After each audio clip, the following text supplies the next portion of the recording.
Fantastic. Welcome to another Run Wild with Us. Ask Us Anything. I am Lisa Kastner. I am the founder and executive editor of Running Wild and Rise Presses. And I am here with you on Thursdays between 5 and 6 p.m. Pacific time, 8 and 9 p.m. Eastern time, typically with a couple of our fantastic editors and acquisition editors. And we're here to answer any old questions that you may have. It could be about, I don't know, whatever you want. You want to talk to us about, why does Ben live where he lives? Why is he the fantastic editor that he is? Or the amazing poet? I don't know, whatever you want, man. I am more than happy to chat about it. So, but we are here again to answer any kind of questions that you have. And all you got to do is toss those questions into the comments section of chat of whatever forum you may be joining us. It could be a live stream on Facebook, Twitter, Instagram, LinkedIn. It doesn't matter. We will pick it up. We will repeat said question, and then we will respond to whatever that question may be. So with that, hey, Ben, how are you doing, young man? I'm doing okay. I had my accompanying music. Oh, yeah? I don't know if you can hear it or not, but here I am. We're here. We're all by ourselves tonight. Oh, yeah? How was your... Man, what do you do each week? Oh, my gosh. Well, with the holiday, it was, I got slammed over the holiday. I mean, poof. It was, I've been working on, Scott Leva's memoir. So he was the original Spider-Man, and he won an Oscar for creating I don't know why my brain keeps doing this to me. That big puffy balloon that when you do a massive jump you land on. What the hell is that thing called? Big puffy balloon. That's what I would call it. Stop that.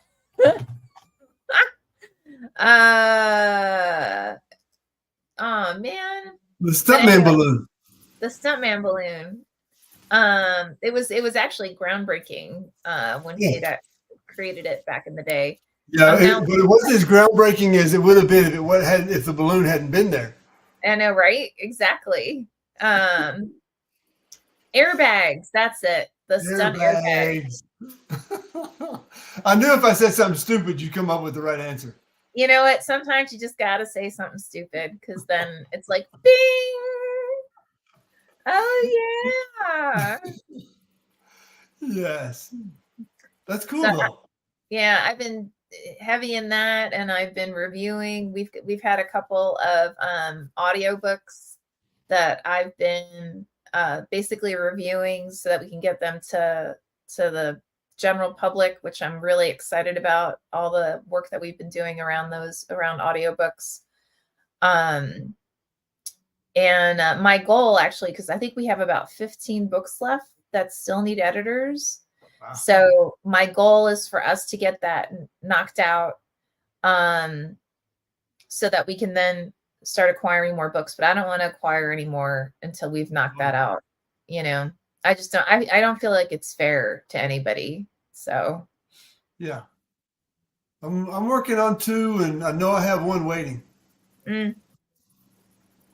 But that's January, New Year. That's not bad. No, that's not bad. I made it through. Yeah, I think I got I finished 2 novels and 2 anthologies, or maybe 3 anthologies. Yeah. No, yeah, I did. I finished all the anthologies.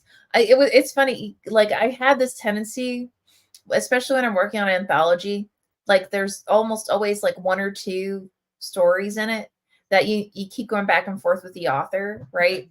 And I just forget that we're done because I got so much into the mode of like, okay, we're going to get this, we're going to do this, we're going to get this done kind of thing.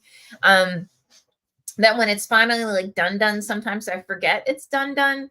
And then like I go back And that's when I realized, like, oh, right. Yes, I don't have to do anything else with this. Hot doggy. Now I can move on to whatever, you know. Mm-hmm. That's a good feeling when you realize that. It is a good feeling when you realize that, because you know that, man, you've been doing a lot of work behind it. So knowing that it's something you feel good and it's ready to go in front of readers is awesome. Oh yeah, even better, because getting into production is one thing that feels pretty good, but having it published and released is pretty good too. 100%. Yeah. Yeah. And I actually spent a lot of the holiday working on, because we've got amazing distribution lists. Like, we've got all these people who signed up, over 17,000 people who've signed up to get updates from us, and that we haven't been leveraging a lot just because, time. Oh So yeah.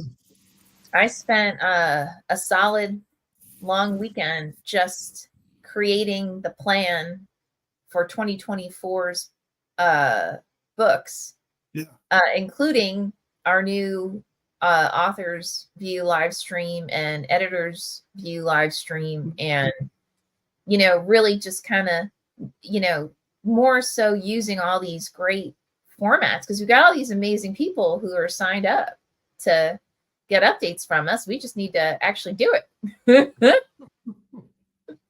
Yeah. So that was a good bit of my holiday, was really just pulling all that together. Yeah. So yeah. Caroline says, hey guys, great to see you. Great to see you too, Caroline, as always. Hopefully you had a fantastic holiday season and you're all ready for the 2024, the new year, or the current year, I guess, technically speaking. I just got off the phone with an agent that we work with, who, one, I absolutely adore. I just think she's so wonderful. And we were talking about, like, so what are our plans for 2024, right? Like, and it was funny because she was telling me, because we met at a conference, right? And she was telling me, like, man, if anything, she wishes more conferences would ask her, like, if you could tell aspiring authors anything, what would you tell them? And because what we were talking about is so many authors, like, you hear all these rumors about, like, how things work, right? And, like, they'll hear, like, well, you should expect this and you should expect that, and you need to demand, blah blah blah. And but it's so funny, because I mean, this is part of the reason why we love working together, because I think we think a lot alike. It's like, no, A, don't limit yourself, B, do what's best for you, right? Just because someone else tells you need to do something doesn't mean you need to do it. But you need to decide what's important to you and then make decisions based on that. And, be flexible and be realistic, because she was telling me about how she has this one author who's also an editor that she works with a lot. And like, he'll come in and he's like, oh, we've got to do, and he's like, boom, boom, boom, boom, boom, boom, boom. Like, all these, like, huge things that take a lot of time. And she's like, okay, I love all these ideas. They're fabulous. And you got to take things, like, one step at a time, right? Like, you've got to take baby steps to get those baby steps, then become that big thing that you want to do, right? But you don't come out the gate, like, boom, I'm now the keynote at StokerCon, or, whatever the case may be, right? Like, whatever it is that, but you don't, like, very rarely does someone's first book turn into, like, a multi-year selling New York Times bestseller or something, right? Like, you gotta just do it the way you need to do it, so that you are successful however you define success. And everybody defines success differently. So yeah. But I that was cool. I'm always happy when I hear more realistic, goals like that. Actual You know what I mean? experience. Yeah. Yeah. Yeah. Actual experience. So how about you? If you could tell any author anything, like what would be your guidance? Actually, I had that question, kind of a version of that question come up this week from Jonathan in his newsletter. I think you answered his questions already, Jonathan Kravitz. And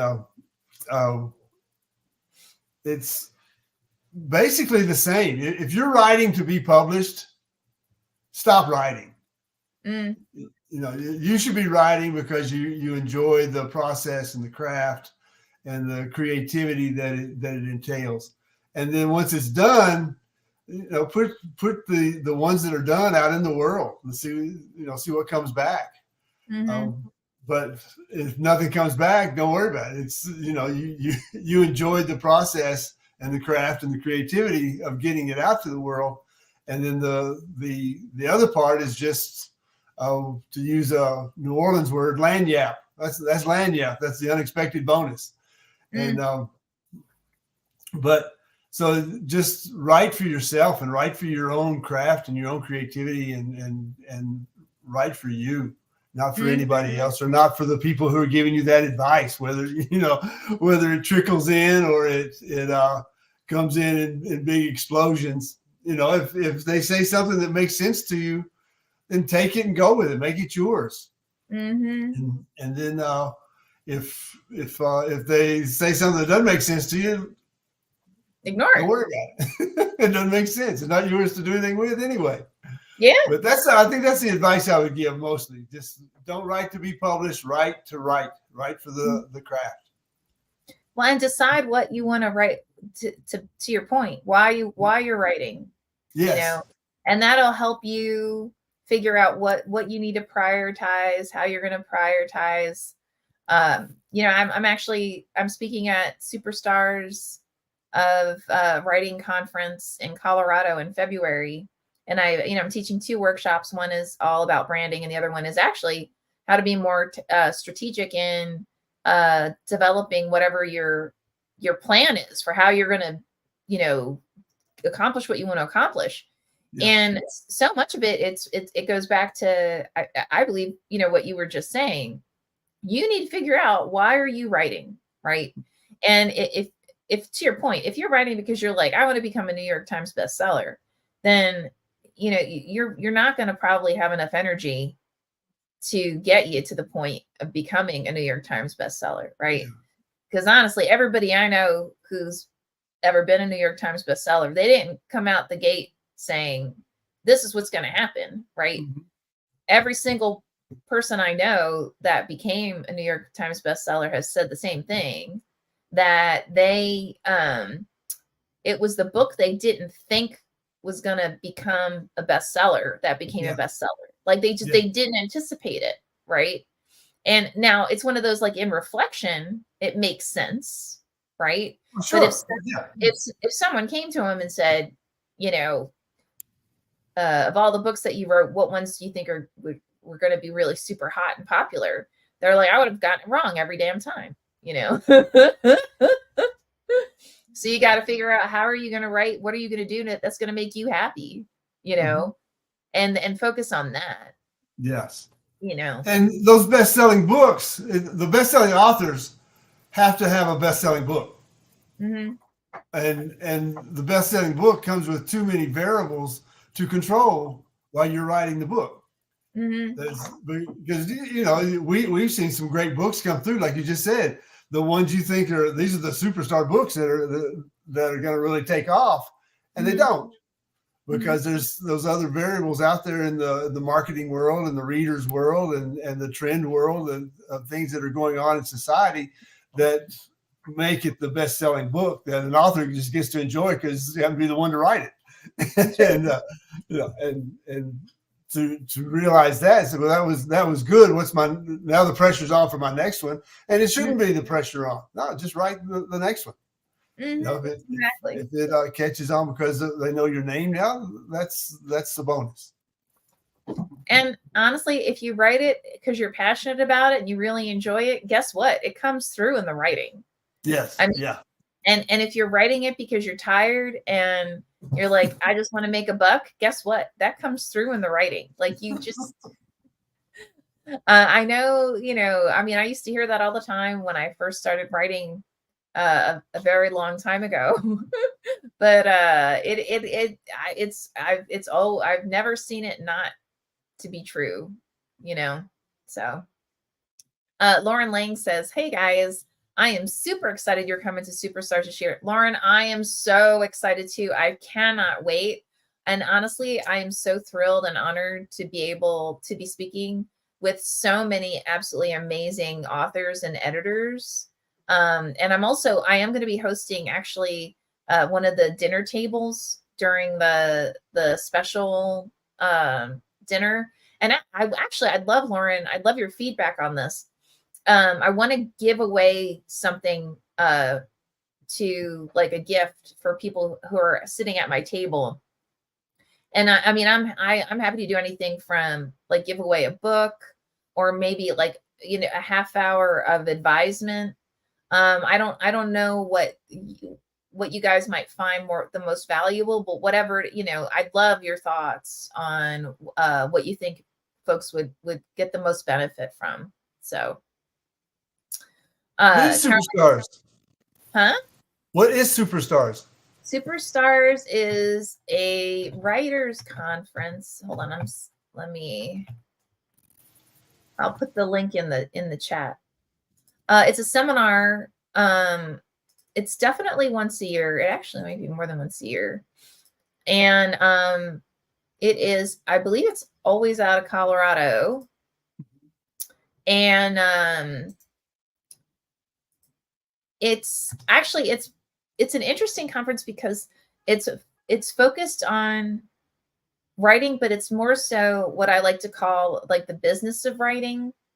And when I say that, I don't necessarily mean publicity, but it's like, you know, so back to the whole, like, you got to write to your audience, right? So like, how do you write for like media tie-in books, right?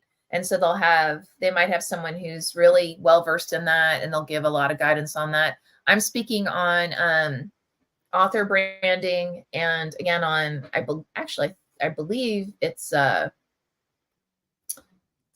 author branding, and on I believe it's like being more strategic in your like building your plan, your publishing plan.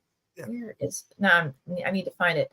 Honestly, though, the two workshops that I'm teaching, I have an hour for each one, and normally these are both workshops that I have like a half a day for. So, people are going to get a lot of notes from me. I think I'm just going to end up asking them for their email addresses and build your writing career from scratch. That's the other one. So I'm going to end up just basically asking folks to give me some, you know, their email address, like I said, their email address, so that I can shoot them off all my notes. Because usually for both of them, well, I offer the workshop in two ways. One, where I'm just walking you through like the high level, right? And then there's the one that I actually prefer. And we've got the high level, but we are actually going to physically sit down, and you're going to build that damn plan like in real time. You're going to actually build your branding your branding plan in real time, including like, who are you going to reach out to and what are you going to tell them about you in order to get the word out about the product of you or the brand of you. And, you know, building your writing career, when we do it where it's more like a half-day workshop, we start off with, okay, who do you want to be when you grow up?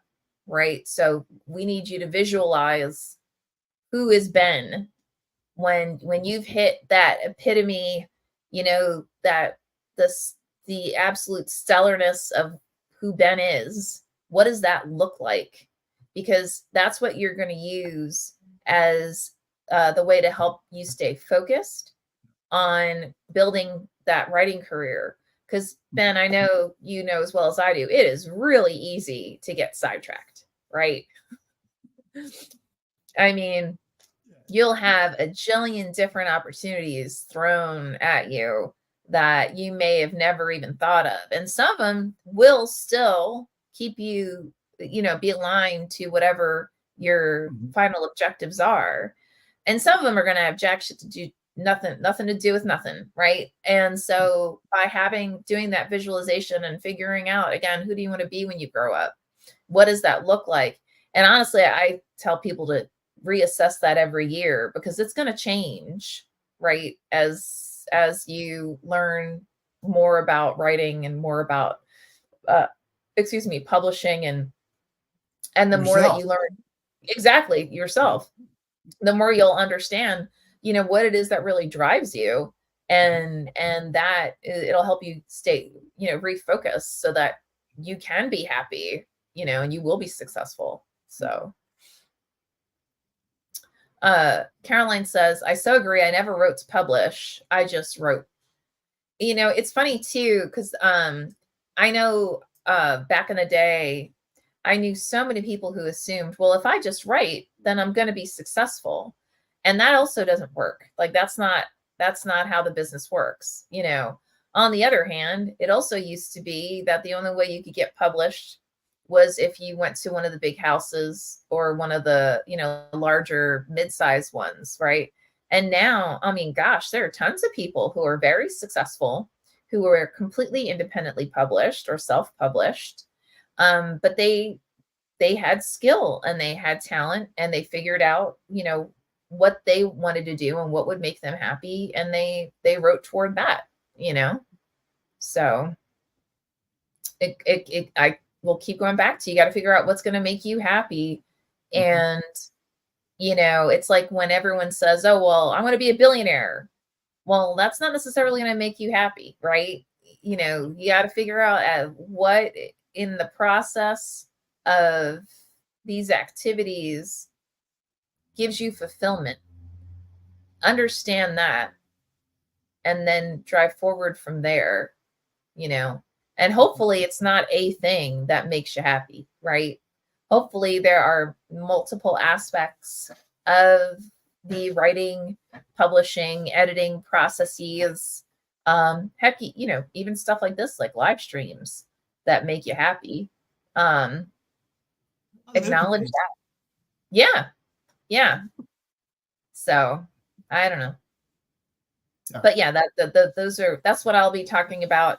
And I always offer out too, if you've got a writer's conference or a workshop or something and you love myself or Ben or one of our amazing folks to come, just reach out to me, our authors, our editors.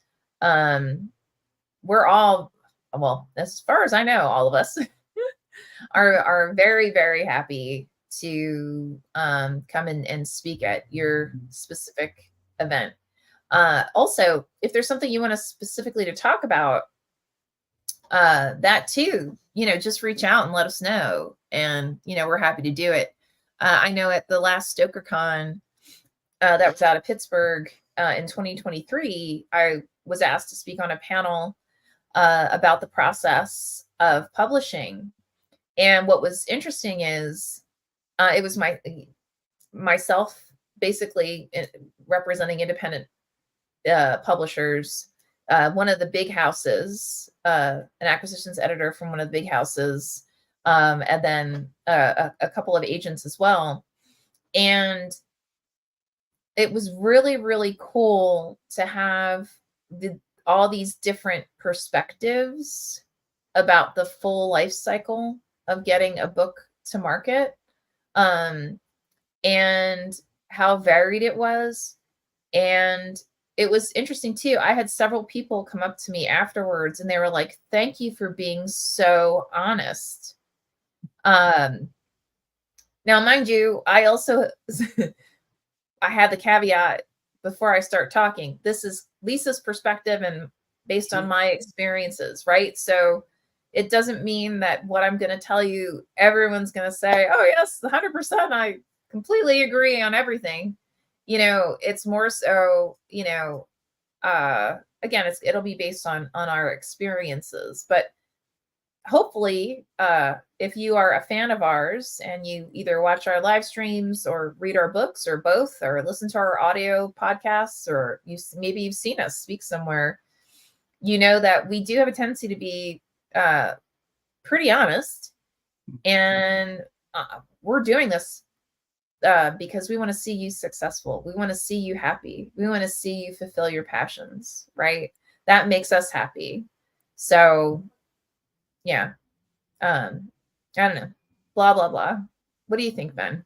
I think it's part of it to find out there's this aspect of being a writer that is as rewarding as sitting down and writing it in itself. The chance to have the discussions. Even thinking back, I just said, don't write to publish, just write. There's many people be very successful people who say, no, I write to publish, and and argue with me, and that's okay. That's two shared views in the same world of work that they're both wrong, both right, and that's the process of making it right and wrong for you is up to you based on your definition of success and where you want to go with your writing. And where you want to go with it, being in the circles of writers you're in with, and gaining experience from there, and the conversations you have with those other writers. There's value in that, and just to even hear their experiences. You grew up there, you grew up here, and you did this or did that, and you would never know. I would never know that by reading your books. I would never have guessed that that's it. Well, that's because the books are not necessarily me. They're just an aspect of my creativity and using my imagination based on that other stuff. So it's a complex but fun, happy place to be able to be in the circle. And even be pointed out that you're wrong. Every rejection a poet gets is that's proof that one was wrong for that submission. Of course it was, but again, that's part of it. I found out early that the feeling that you get from a rejection and the feeling you get from an acceptance last about the same amount of time. Because okay, let me go back to writing, because you let it go, and I think they have to. It's a matter of letting go or giving yourself that $5 for every rejection. I owe myself $5 tonight. That's how. Before I logged on, I had to give myself $5 for getting a rejection just right before I logged on. Oh, Caroline asks, where do you want to go, Ben, Lisa, with your writing? Just curious what drives you both. Like I said, I like to submit and get the response from the publisher, a rejection or acceptance. Of course, acceptance is a little more rewarding than the rejection, but they're both the same. Two sides of the same coin. You flip it, and whatever side comes up. So, there's satisfaction in having 6 books that are out there. I've published 6 books, and having them out there, that's success. And I can say I'm the author of. But if they don't sell, I just blame it on not having a big enough family. That's awesome. I don't need a better book. I just need a bigger family. There you go. But it comes down to the writing of the everyday, the setting down and going through the process, and seeing what comes out on any given day. Sometimes it's sometimes it's really bad stuff. but that only makes the good stuff that much better. Wow, where'd that come from? Yeah, there you go. Honestly, I started off just as a writer, and I was always I was one of those unrealistic folks who thought, well, if the writing's really good, then obviously it's going to be a huge bestseller, right? Like that's how it works. That is not how it works. Just to be clear, that is not how it works. And I always loved storytelling, and I I've been to a lot of the major writers workshops and conferences, and I've had the blessing to learn from some of the biggest names that you can think of. I mean, Pulitzer Prize winners, National Book Award winners. And I'm not saying that to brag. I'm saying that because I got to tell you, like when I got the acceptance to some of these, I was shocked. Like I sat there and stared at the acceptance letter for like a solid 15 minutes. Like, are they sure they got this right? Like I'm now, and because mind you, at the time, I also didn't consider myself to be an editor. Even though, when I first was working in corporate, my day job was in like PR and communications and marketing and all that kind of stuff. So it's not like I didn't know how to edit, and it's not like I didn't know how to write. It was more so, when I did it, I was doing it to make money so I could pay bills. You know what I mean? Which is a very different thing in many cases than writing a novel, or writing a short story. Unless you're blessed enough that what you're passionate about writing about in that short story or in that novel is something that is really, commercially viable. And, you've got the attention of individuals who enjoy your writing and want to put it out there. I personally, I do have a personal goal that I have right now. My major goal is to get the World of Cure into a series, not necessarily just of my own authoring, but of other individuals who come up with really cool stories in that same world, and to get that out there, because I really, really enjoy it. I just think it's that universe that actually I'm going to say Ben and I created together. We really use it to basically point out a lot of the inequalities within our world, right? But in a way that is tangible and absorbable.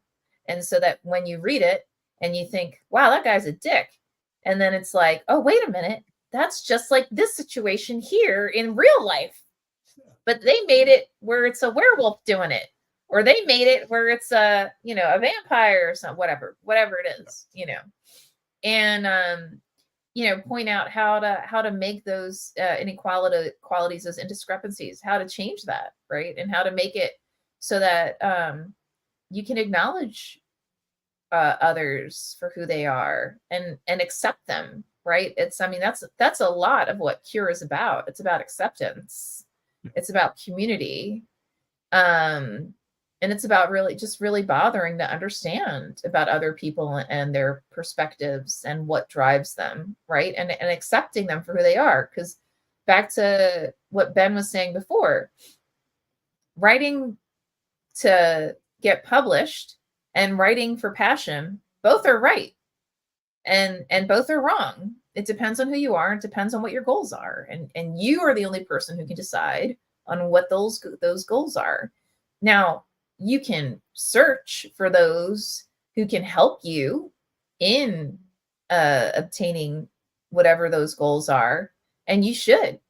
But it's really acknowledging who you are and what it is that you need and what will make you happy to help you then, create that roadmap so that you can be happy. But anyway, so that's one of my goals. My other major goal is for Running Wild and Rise to become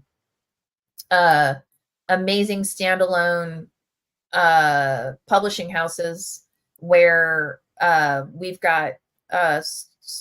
published multiple stories that have really changed the world. I mean, that's really what we're here for. We're here to create and to help bring forward these fantastic stories, and so that readers and part two of that is making sure they get into the hands of readers, right? And that's really the hard part, because I think we've got a very talented acquisitions team that's very knowledgeable and very skilled, and we're great at finding these amazing voices and these incredible stories. But part two is, so then you find the stories and you help the author get it to that next level of beautiful, right? Or of fantastic. And then getting it in front of readers, right? And right now, the market is so inundated. And at least from my perspective, sometimes it feels like everybody wants to get paid for everything, like even just something as simple as speaking at your local library, nowadays are like, all right, you can come talk here as long as you give us $500. It's like, when did that happen, right? Can you imagine having to do that for every single book and doing it at like, a dozen places? Man, that gets expensive.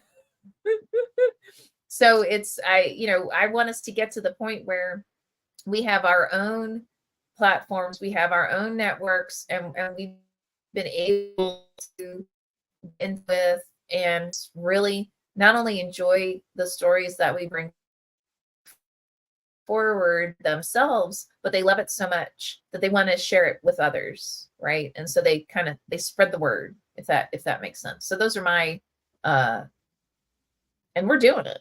So, it may take 100 years, but we're doing it. We're not going to do anything else anyway. Yeah, we're not doing years. That's not like we all have day jobs too. No. So, and it's funny when Caroline, when you said, curious what drives you, I'm actually going to be working on an online interview, and that's he has a similar question, like what keeps you going? And I'm going to be completely honest. There have been multiple times when I was like, I can't do this anymore. Like, I am tired. I am exhausted. I've been working my hiney off. And I just keep doing all this stuff. And, for me, it's heartbreaking when you put a book out and the book is fabulous and it's not selling, in the thousands or what have you, right? It's heartbreaking when we publish an author and the author has decided that they're going to be resentful, and for whatever reason, I don't know why, oftentimes it's unrealistic expectations, unfortunately. And especially when I know that the team that worked on that book really put their heart and soul into it and really, really worked to help make sure that author had the absolutely best of everything. So to position the story and the book itself in a way that it's the most successful that can be. And again, it keeps going back to, like, you got to decide why you're doing what you're doing, why you're going to be published, what you want to accomplish, and that you personally do things to help get you to success. Don't decide you're going to put it in the lap of somebody else. You need to work towards your objectives. You need to take control of yourself, of your life, of your goals, and you need to drive towards that. And the only person who's going to make you successful is you, but that's my huge soapbox. with a 5 billion caveats associated with that soapbox. So anyway, with that, we are already 40 minutes into this. And for those of you who are just now joining us, welcome to another Run Wild with Us, Ask Us Anything. I'm Lisa Kastner. I'm the founder and executive editor of Running Wild and Rise Presses. I'm here with Ben, one of our amazing, fantastic acquisition editors and editors, period. And we are typically here with a couple of other of our editors to answer whatever old questions that you may have. And again, it doesn't have to be about writing and publishing. If you want to ask us about our own stories, like what Caroline has just done, if you want to ask us about, actually, you could ask us, we both went through MFA programs. So if you want to ask us about MFA programs, like how to pick one or whatever, we can do that. If you want to, whatever you want to do, whatever you want to talk about, again, feel free, just go ahead, pop those questions into the comments section of whatever forum you may be on, whether it's LinkedIn, Twitter, Instagram, Facebook, and YouTube. And we will be sure to answer those questions. We'll repeat it and then provide our responses. Now, if you are watching this and it's the recorded version, all good, all good. We always go back and we check for any kind of questions that people may have posted after the fact. And then we will respond to those questions in the subsequent week. So, blather, blather, blather. Ben, what kind of exciting stuff have you got going on in the coming week? What are you really looking forward to in 2024? Well, I was just thinking as you were talking this week we had Far Out get released, a novel called Far Out that is getting a lot of good reviews and a lot of good attention. So just to throw that out there and give it some more attention. But the editing, I've started a new novel and still going through a novel I've been going through, but talking to the author and we're in no hurry to rush it. We just want to get it right. And so that's taking a little bit more time. And then I've got another one waiting. But meanwhile, let's see, I've got 4 collections typed up. Those of you who've seen the journals in the back of the room here know that I have a lot of poems to type up. And one of my least favorite things to do in the world is to type up my poems. But I've got 4 collections already typed up, and I know there's like 6 or 7 more waiting. So those will be typed up in this year. That's exciting.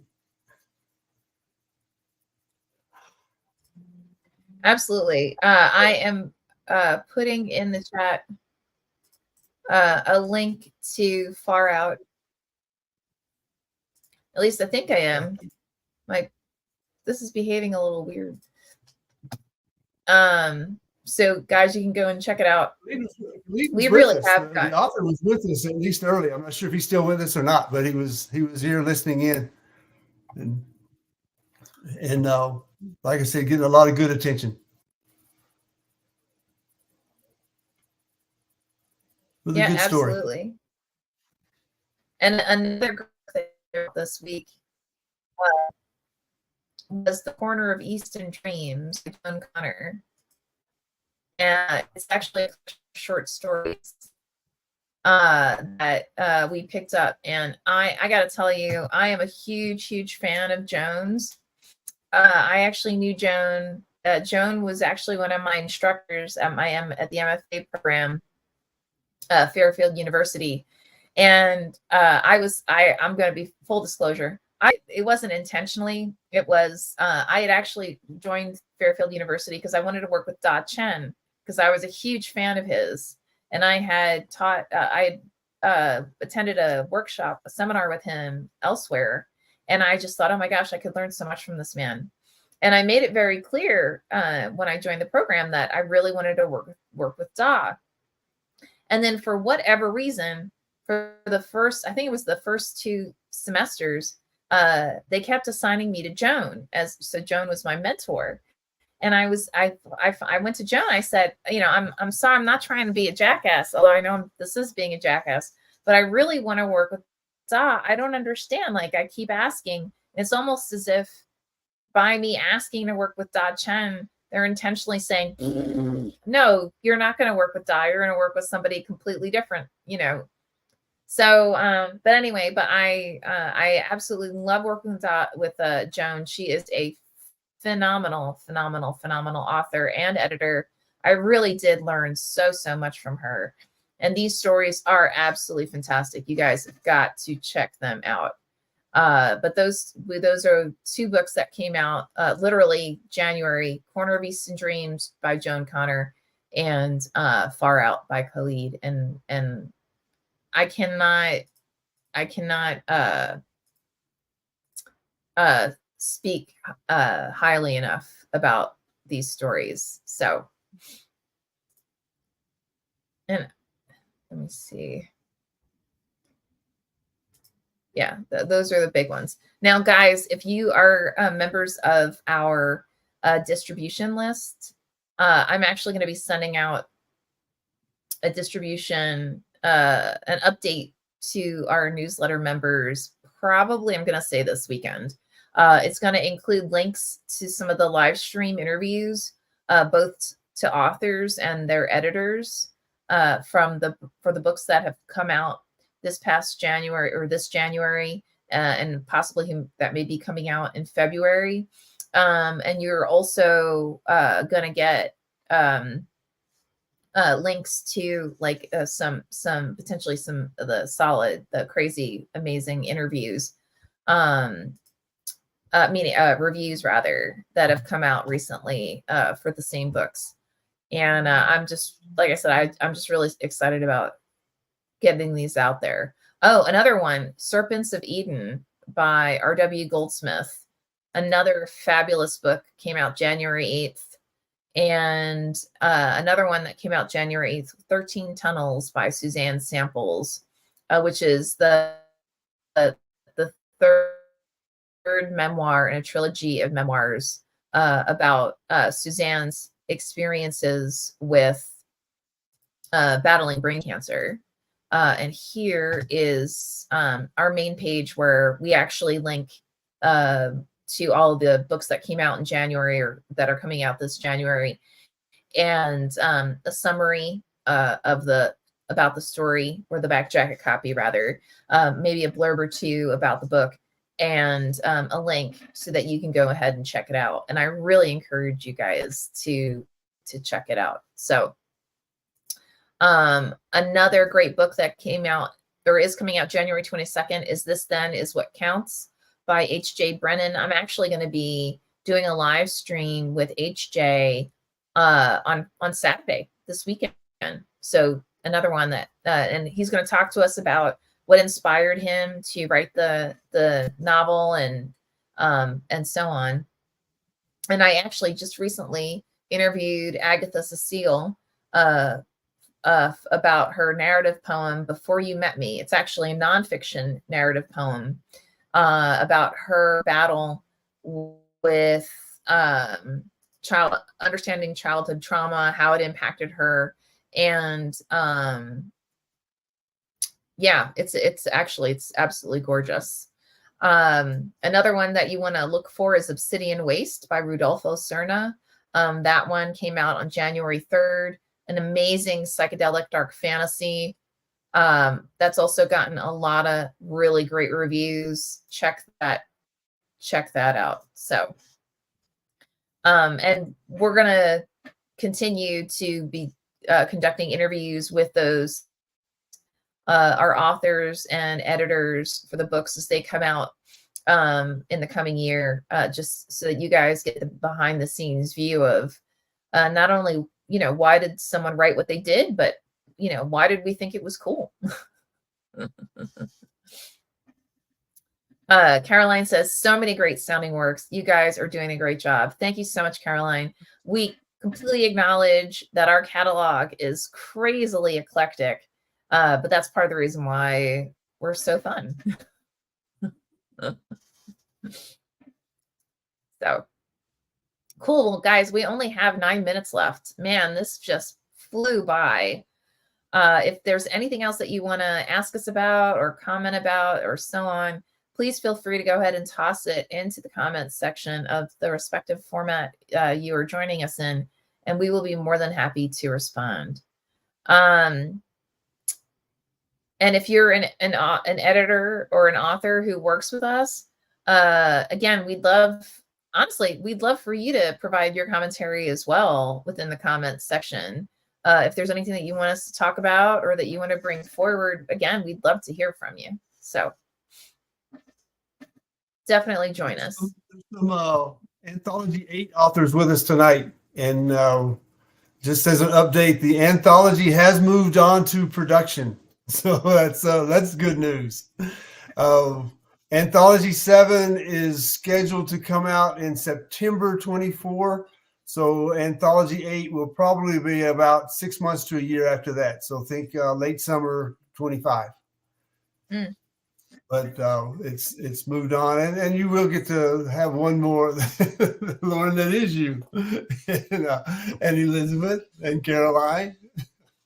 But so it's on its way. It's rolling out of my hands finally. Thank you for your patience. Caroline asks, what are your plans for February? It better warm up. That's true. It better warm up. I know. Turn the corner. We got to turn the corner out of January.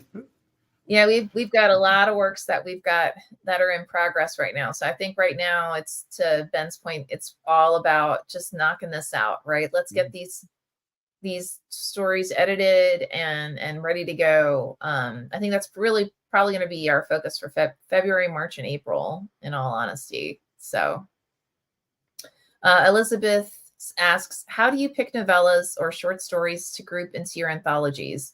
Do you try to aim for certain themes? I spin them and throw a dart, and there they are. No, actually, it's looking for the good story and the good writing and the ones that have the good complex characters, but fitting into the well-written stories. And they, I've had some short stories that have been a page long. I've had some that are 30 pages long, 37 pages long. And but no theme for the anthologies. It's just good writing. That's the thing we look for. And I think that's for the novellas too. I would think, Lisa. Oh yeah. I mean, I agree. In all honesty, we whoever is the editor for the anthology, they're given complete ownership of that anthology. So I let them know it's all you, man, right? If you want to do this themed, you do it themed. If you want to, however you want to do it, do it. But I know that Ben and I both, Ben typically does the short stories anthologies. I typically do the novella anthologies. And we both, honestly, usually we just kind of keep going back to submittable and looking, is this a great story, right? Or is it one that has a lot of promise? And then based on that, we pick it up. And then we do try to put them in an order that it makes some kind of almost like a narrative sense. We'd have like dark, light, romantic, whatever, right? But something where there's some amount of fluidity. But the reality is oftentimes, especially for the novella anthologies, these could all be standalones.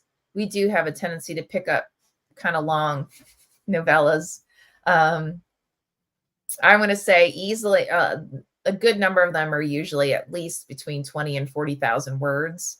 And if you think about it, in some worlds, 40,000 words is actually the length of a novel. So a short novel, but still a novel. So it's more so, it's just about, is this a great story? And if it's a great story, then we want it. want to pick it up. So sometimes the feedback is it's a little long for this short story anthology because of the balance between the length of the stories.